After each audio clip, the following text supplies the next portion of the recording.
Cette révélation, qui n'en est pas vraiment une, va totalement changer la physionomie de cette série. Et bonjour à toutes et à tous, on se retrouve aujourd'hui pour parler de l'épisode 5 de la série Marvel, Agatha All Along. On s'était quitté la semaine dernière avec les sorcières qui avaient passé une nouvelle épreuve et qui donc étaient encore sur cette route des sorcières. L'épreuve avait permis à Alice de vaincre sa malédiction et donc on passait à autre chose. Eh bien, cet épisode aujourd'hui était déjà très court, et ça on en parlera après, on est sur un peu moins de 30 minutes, ce qui est vraiment très court pour un épisode hebdomadaire, mais c'est un épisode qui va nous donner quelques révélations, quelques scènes d'action, et bien sûr tout ça dans cet univers de la sorcellerie, des choses paranormales. On va y aller à fond dans cet épisode. Cet épisode va être un peu plus focus sur une sorcière précisément qui est Agatha. La semaine dernière, c'était plutôt sur Alice. Cette semaine, c'est plutôt Agatha. Eh bien, j'ai adoré cet épisode et pourtant, lorsque je lance l'épisode et que je vois 30 minutes, en sachant que tu enlèves les premières minutes de l'épisode, les dernières minutes de l'épisode qui ne sont simplement que le générique, eh bien ça fait très peu de minutes. Et là, je me suis dit qu'on en a déjà parlé à maintes reprises de ces séries Disney+, qui malheureusement ne durent pas assez longtemps, des épisodes de 25, 30, 35 minutes. On en voit du côté de chez Star Wars, du côté de chez Marvel, et c'est rarement un bonheur, parce qu'on aimerait avoir des épisodes un peu plus longs, avec des développements de personnages un peu plus longs, des épisodes de 45 minutes minimum. Et cet épisode m'a fait fermer ma bouche, parce que j'ai trouvé que sur les 30 minutes que m'avait donné cet épisode, il n'y avait rien à dire, c'était parfait. C'est un épisode que j'ai beaucoup apprécié. J'en ai parlé, mais on va donc avoir une première partie, sans spoiler bien sûr, avec un peu plus d'action, que j'ai pas trouvé dégueulasse du tout, même si c'est pas la meilleure partie de l'épisode.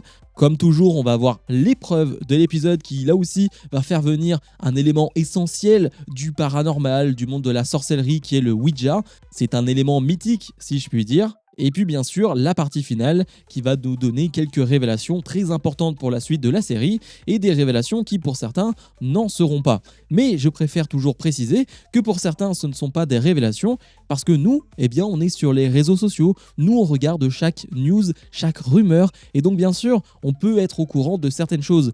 Mais pour quelqu'un de lambda qui regarde simplement la série, et j'ai un exemple particulier dans ma famille qui n'est pas sur les réseaux sociaux, qui va simplement découvrir cet épisode normalement, sans en savoir plus, et je suis persuadé que ça va la choquer, et surtout je suis persuadé qu'elle va apprécier cette révélation. Donc il faut toujours prendre du recul sur ce côté, ce n'est pas une révélation, nous on est le nez en plein dedans. Donc bien sûr que pour nous, c'est pas une totale révélation. Mais oui, pour terminer dans la partie sans spoiler, c'est un épisode que j'ai apprécié, et puis pour le coup on termine avec un énorme cliffhanger. On peut donc rentrer maintenant dans la partie spoiler, et il y a beaucoup de choses à dire dans cette partie. Je parlais d'un épisode en plusieurs parties justement. On a une première partie où les 7 de Salem vont les retrouver, vont s'en prendre aux sorcières, et c'est sans doute la partie que j'aime le moins de cet épisode. Pas que ce soit catastrophique, mais simplement moi j'ai toujours ce problème, c'est qu'on est vraiment dans le noir, on y voit pas grand chose, et sachant que l'action n'est pas le point fort de cette série, ni même un élément de cette série,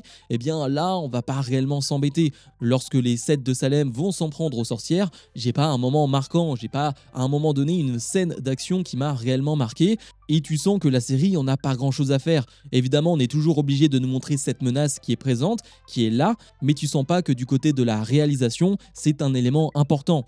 Plutôt cool pour le coup de voir que eh bien ils vont tous confectionner des balais pour pouvoir voler, et là aussi on n'y voit pas énormément de choses, mais cela permet de cacher que tout est en fond vert, et du coup c'est loin d'être moche. Lorsqu'elles volent avec leurs balais, c'est souvent des scènes qui peuvent être vite dégueulasses et surtout assez mal réalisées. Et bien là pour le coup, vu que c'est sombre, on va y rajouter la lumière de la lune, ça donne plutôt des beaux plans. Donc oui, pas une très grande scène d'action, mais ça reste plutôt joli. Comme toujours, on va donc réussir à rentrer dans une maison pour échapper aux 7 de Salem.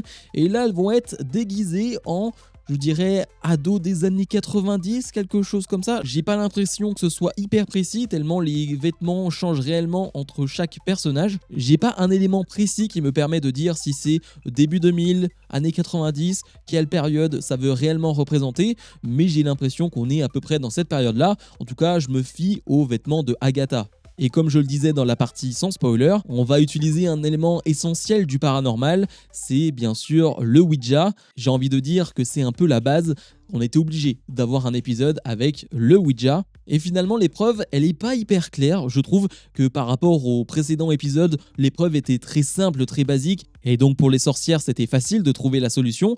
Là, c'est un peu plus complexe. Parce que bien sûr, elles vont tous utiliser le Ouija, mais ça va donner un peu des mots aléatoires. Alors on a une partie plutôt très amusante où Agatha va faire semblant d'être possédée par Madame Hart. Et on y croit. Honnêtement, au début, j'y crois. Je me dis que c'est réellement Madame Hart qui la possède. Et puis finalement, tout ça n'est qu'un jeu. Comme toujours avec Agatha, hein. Si elle peut se détourner de la quête un tout petit peu, elle le fera à chaque fois. C'est dans son personnage, c'est dans son caractère. Donc oui, j'y ai cru à ce moment-là.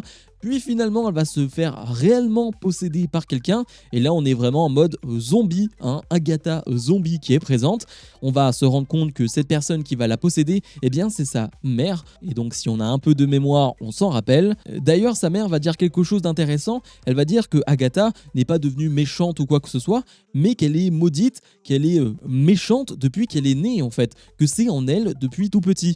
Et alors qu'on se pose beaucoup de questions sur le développement de personnage de Agatha, est-ce qu'elle va devenir gentille? Est-ce qu'elle va rester méchante? Eh bien, je trouve que ce point de vue-là, de la part de sa mère, du fait qu'elle est née méchante, elle est née comme ça et elle le restera, c'est un point de vue intéressant. Et comme je le disais, la solution à l'épreuve, elle n'est pas tout de suite évidente. On te dit clairement qu'il faut punir Agatha. Punir, ça veut tout et rien dire, donc bien sûr, les sorcières se disent qu'il faut tuer Agatha, ou en tout cas qu'il faut l'immobiliser pour réussir cette épreuve. Les sorcières, dans un premier temps, ne veulent pas réellement et veulent juste s'en aller. Et puis Agatha va être à nouveau possédée. Et à ce moment-là, Alice va faire une petite erreur. Elle va s'en prendre à Agatha. Mais si vous vous en rappelez, eh bien Agatha a le pouvoir justement de prendre le pouvoir des sorcières. C'est comme ça qu'elle nourrit son propre pouvoir. Et c'est ce qu'elle va faire. Alors que la personne qui la possédait va s'en aller, eh bien Agatha va absorber les pouvoirs de Alice.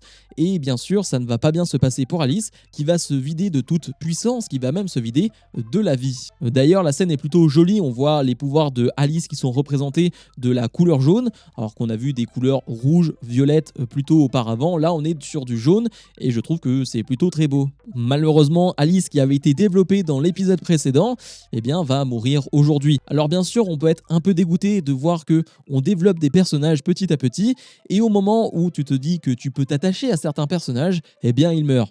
Il est vrai. Mais je pense que c'est le but aussi de cette série. C'est-à-dire qu'on a fait un épisode sur Alice, eh bien elle meurt dans l'épisode d'avant. Le but, c'est pas de nous faire pleurer, je ne pense pas, mais simplement de nous dire eh bien, que Agatha, elle est sans pitié et que si elle peut prendre les pouvoirs d'Alice, même si ça doit la tuer, eh bien elle le fera. Elle dira ensuite à l'adolescent qu'elle n'a pas fait exprès, qu'elle n'a pas su se contrôler, mais bien sûr, ça ne suffit pas pour convaincre l'adolescent. Et on arrive donc à la scène la plus importante de l'épisode. Alors que toutes les sorcières sont sorties de cette maison, eh bien Agatha se rend compte de quelque chose. Et c'est peut-être dû au fait qu'elle a récupéré des pouvoirs, mais elle se rend compte eh bien, que cet adolescent, eh bien, c'est le fils de quelqu'un qu'elle connaît. Et elle va le dire. Tu es comme ta mère. Donc elle comprend réellement que cet enfant, c'est bien l'un des fils de Wanda, de la Scarlet Witch. Comme je le disais auparavant, pour certains c'est une révélation, pour d'autres non. En tout cas, c'est une confirmation de la part de Agatha. Et l'autre révélation, c'est que cet adolescent, eh bien, il avait ses pouvoirs depuis le début. Et Billy, c'est donc son nom, va se servir de ses pouvoirs pour manipuler Jen et Lilia, qui vont s'en prendre à Agatha. Elles vont la balancer dans une espèce de sable mouvant qui n'est pas du sable, ça ne veut rien dire ce que je viens de dire, mais en tout cas, elle va s'enfoncer dans le sol. Et puis cet adolescent, Billy, va renvoyer ces deux sorcières aussi au sol, et elles vont les deux s'enfoncer dans le sol comme Agatha. L'épisode va se terminer avec une espèce de diadème qui va être mis sur la tête de cet adolescent, qui nous rappelle bien sûr la tenue qu'avait Wanda.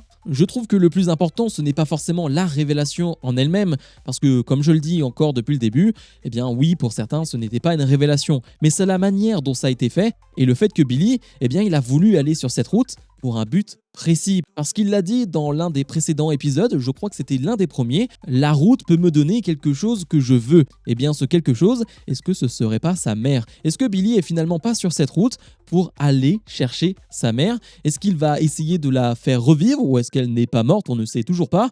Mais ce qui laisse encore une fois un peu plus eh bien, de suspense sur une présence ou non de Wanda dans cette série. Là, je vous avoue, avec cette révélation-là, la manière dont ça a été fait, je commence vraiment à y croire, à Elizabeth Olsen qui va se pointer lors du dernier épisode, même pour 20 secondes, je commence réellement à y croire. Alors peut-être que je me fais des faux espoirs et elle ne sera pas là, mais laissez-moi espérer. Bref, ça va être intéressant de voir la suite justement de Billy, qui est maintenant sur cette route des sorcières. On a compris qu'il y est allé grâce aux sorcières et qu'il a fait tout ça grâce à elles, mais que maintenant, est-ce qu'il a vraiment besoin d'elles? On ne sait pas vraiment. On va voir où ça va mener. On imagine très facilement que les sorcières qu'il a mis sous le sol ne sont pas mortes et vont bien le retrouver à un moment donné. La série a pris une toute autre tournure qui me plaît beaucoup, donc j'ai hâte d'être la semaine prochaine. Comme d'habitude, je vous invite à mettre un maximum de pouces vers le haut, à vous abonner, et nous on se retrouve dans la semaine pour d'autres vidéos. Salut, salut!